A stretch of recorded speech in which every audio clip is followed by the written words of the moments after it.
अंबर chords के सामाइन अस्सलाम वालेकुम। औरत के पास ये सलाहियत है कि वो हालात के तकाज़े के मुताबिक वो अपने वालिदैन का बेटा भी बन सकती है और अपनी औलाद का बाप भी।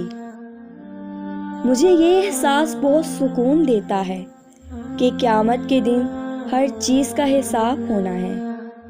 मुझे अब लोगों के दिए गए दुखों पर दुख नहीं होता, बल्कि उन पर तरस आता है। जब पाँव में बाप की पगड़ी रख दी जाती है तो मोहब्बत के हाथों से हाथ छुड़ाने पड़ते हैं। फिर कोई बेवफा कहे या बेमुरफ़्फ़त, कुछ फ़र्ज़ निभाने पड़ते हैं। औरत का सबसे कीमती ज़ेवर उसका पर्दा है, उसकी हया है। बर्दाश्त करना औरत की फितरत है।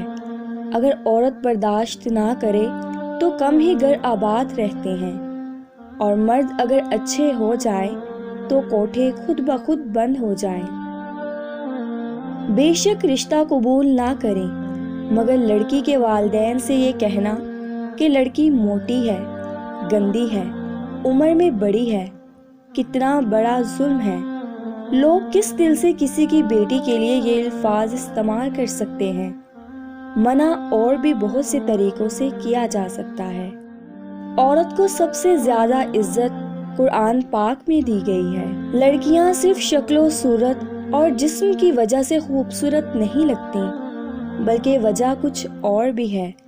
वजह ये है कि वो रेप नहीं करती, पीछा नहीं करती, एक तरफा मोहब्बत में कत्ल नहीं करती, वो सिर्फ बर्दाश्त करती हैं। दुनिया का हर मर्द हूर जैसी बीवी चाहता है, लेकिन उसके लिए ज़रूरी है मर्द भी अपने आमाल जन्नती लोगों जैसे बनाए, ताकि बीवी भी हूर जैसी खिदमत गुजार साबित हो सके।